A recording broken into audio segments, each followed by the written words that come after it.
Mbotemo Indo, Yenge Kieno. Bienvenue sur Ask, Art Spirituality Congo Ketiopa. L'art africain, expression de l'au-delà. Cette semaine, nous allons aborder le thème de l'art Congo. À l'occasion de l'exposition Renaissance qui a eu lieu à la Galerie Gradiva, il y a de ça quelques semaines, j'ai pu découvrir les œuvres de l'artiste Jean-Michel Basquiat, apposées au patrimoine de nos ancêtres dont la simple présence impose le respect et appelle à l'attention. Transfert et dialogue d'une énergie spirituelle Congo, d'un bout à l'autre du globe, exprimée par l'intelligence de Basquiat, Amérique d'une part, et nos ancêtres Congo de l'autre part. Ces objets qui avaient des fonctions bien précises et surtout des fonctions autres que être esthétiques se retrouvent aujourd'hui être définis par les Occidentaux comme étant des objets d'art, objets d'esthétisme. Des créations utilisées initialement dans la vie de tous les jours pour faire le pont entre notre monde et le monde de nos ancêtres, pour la résolution de problèmes au sein de nos communautés. Principalement utilisés dans des cadres bien précis de résolution de conflits de la vie quotidienne, allant de trouver le coupable d'un vol ou du châtiment à infliger à une personne adultère et j'en passe.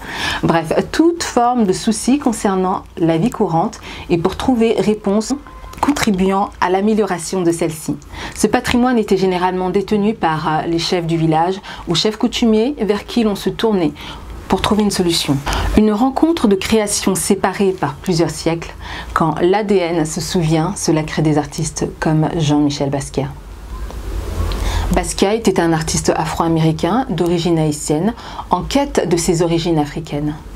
Il eut une rencontre significative avec la terre-mère en octobre 1986. Il a alors 25 ans et est invité en Côte d'Ivoire pour exposer ses œuvres. Il quitte ce séjour africain avec seul but, y retourner s'y installer définitivement un jour. Lorsque le sort s'en mêle, il perd la vie à l'âge de 27 ans, la veille de son retour pour la Côte d'Ivoire. Il nous laissera ses œuvres d'art forts, engagés et très expressifs, faisant parfaitement écho avec les représentations des statuettes et masques faites par nos ancêtres.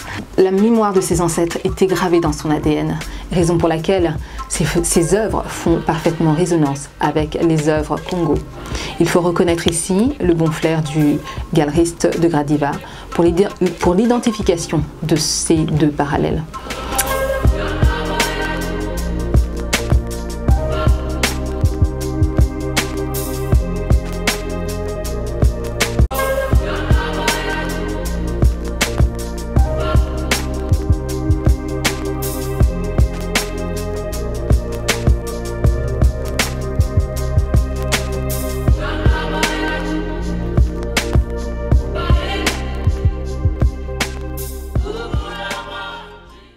Le travail sur papier de Basquiat, alliant les représentations de corps et des mots tracés par la force de ses intuitions et la vivacité de son esprit, peuvent être qualifiés d'uniques et exceptionnels. Beaucoup des œuvres de Basquiat contiennent des représentations montrant des personnages brandissant de façon menaçante une main vers le haut tenant un objet et une autre main vers le bas. Cela nous rappelle farouchement l'Inkisi Congo.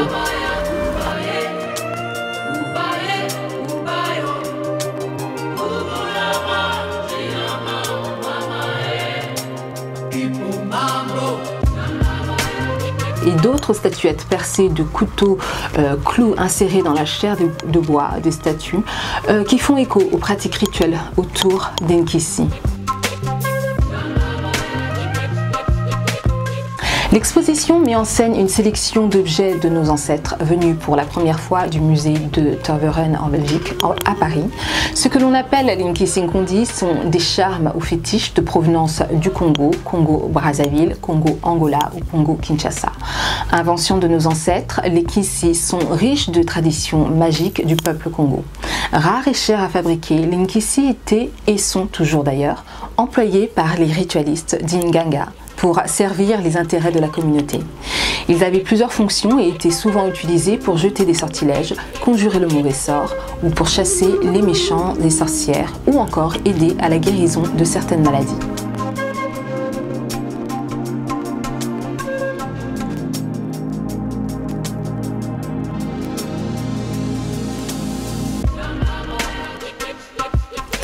Très proche du monde politique ou du monde du pouvoir, pourrais-je dire, Détenir un puissant Nkisi, qu'on dit, était un signe symbole de la richesse et de la prospérité pour un village.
Les chefs du village ou chefs coutumiers pouvaient louer des Nkisi s'ils n'étaient pas déjà propriétaires d'un.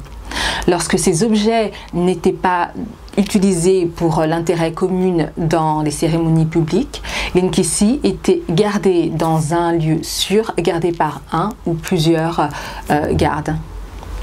Parmi elles se retrouve également un impressionnant Nkisi dont la chair de bois est percée par les clous et métal. Plusieurs sources historiques datant du tournant du siècle racontent que le but ritualistique de ces clous en métal et objets servant à percer les statuettes fétiches était pour activer leur pouvoir. Dans certaines traditions Congo, là où étaient utilisés les Nkisi, la sculpture allait parfois reproduire les symptômes de la douleur et la maladie dans le bois.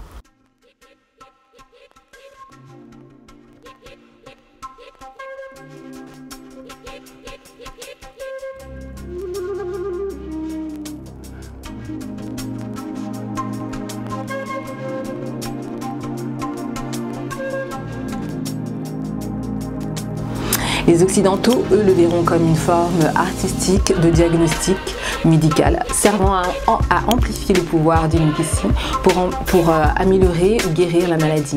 Et partant de là, en inspirer la crainte. Ces corps de Nkisi malades semblent très bien faire écho aux œuvres de corps disséqués comme de façon médicale de Basquiat. D'autres Nkisi populaires sont appelés Banzu Bango. Ils étaient supposés, toujours d'après certaines sources, guérir de maladies ou révéler des informations que certaines personnes voulaient garder secrètes.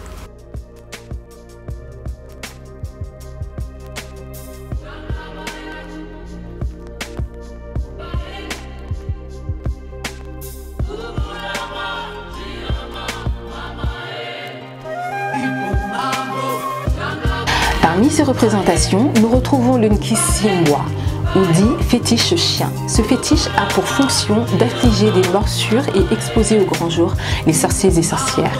Dans la tradition Congo, le chien a pour fonction de servir de transition entre le monde vivant et le monde des morts. Par exemple, pour aller dans le monde des ancêtres, vous devez traverser un village rempli de chiens. Lorsque j'ai appris cela, mon esprit n'a pu s'empêcher de faire le parallèle avec nos ancêtres d'Égypte. Dans l'histoire de nos ancêtres d'Égypte, aux côtés des Nétérous tels que Maat, Horus, Osiris et les autres, il y a le Nétérou Mpu, dit plus communément appelé Anubis. Mpu a pour rôle d'être l'intermédiaire entre les deux mondes. C'est lui qui permet à ce que la transition du monde des vivants au monde des ancêtres se passe au mieux. C'est encore ici une autre tradition, une autre trace de la conservation de nos symboles et pratiques d'Égypte. Nos croyances et pratiques sont restées identiques, même si en apparence les détails changent quelque peu.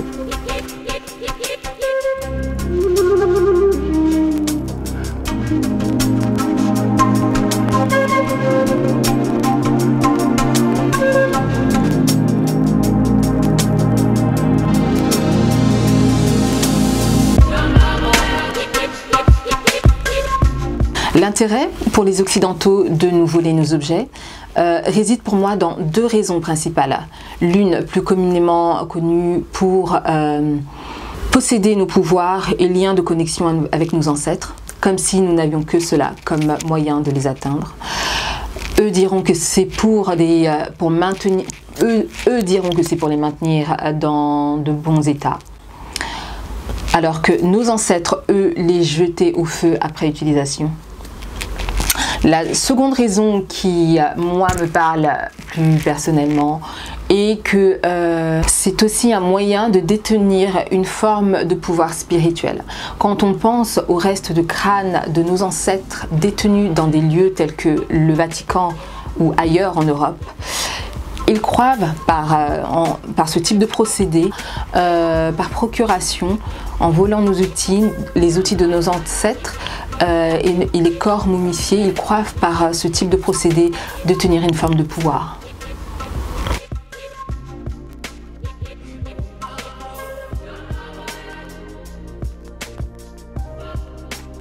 Et en parallèle à cela, venir nous imposer leur christianisme et leur islam pour nous endormir d'un sommeil profond de plus de 2000 ans.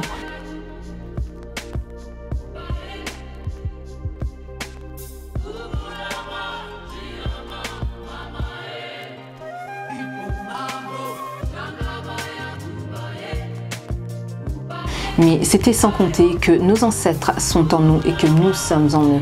Et que dans l'ère du Verseau dans lequel nous sommes en train d'entrer, les énergies sont favorables et propices à la reconnexion des deux mondes. Nos ancêtres sont en train de réveiller chacun d'entre nous, un par un.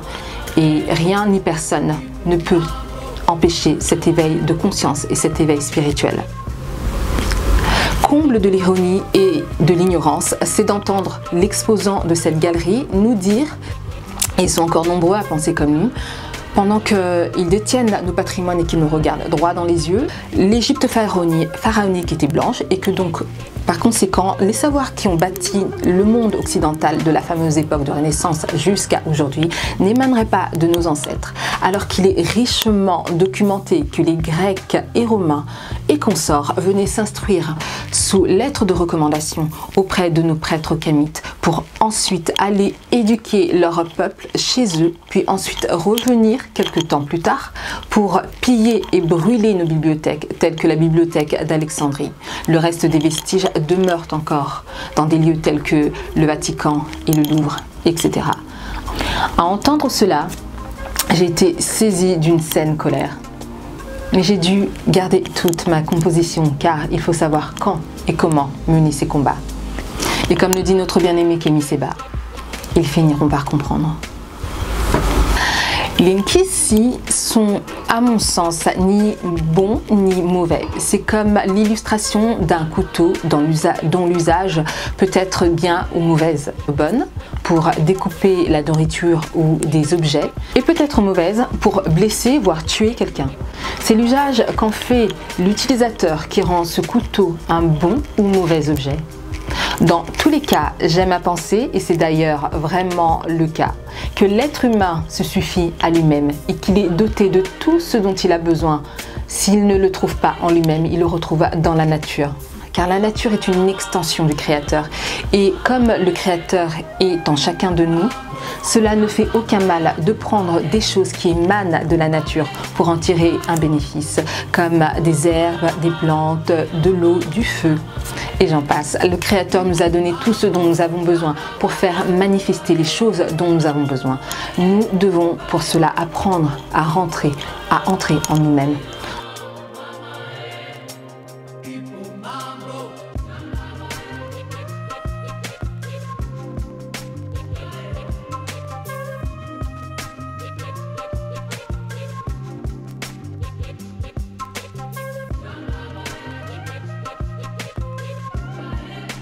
Dans ce monde, tout est une question de fréquence, énergie et vibration. Nous avons tout ce dont nous avons besoin.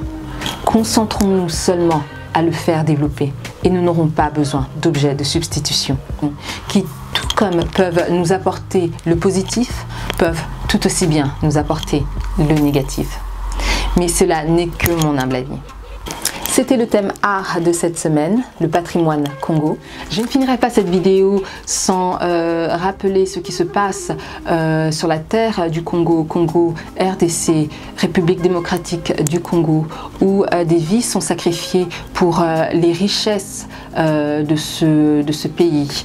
Pas plus tard qu'il y a quelques jours, près de 200 victimes innocentes tuées par la main de Kagame, par le M23.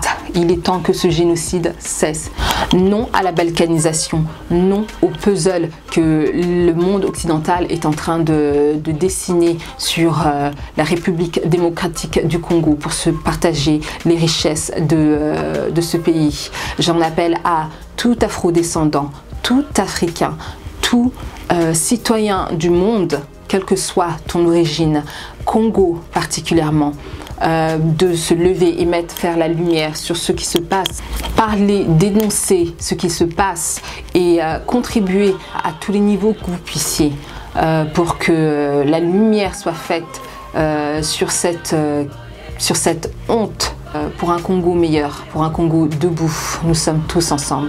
C'était Mumba pour vous partager le sujet art de cette semaine dont le thème était le patrimoine Congo. On se retrouve pour une prochaine vidéo. En attendant, je vous dis Tolingana et plus que jamais Tosangana. Ingeta.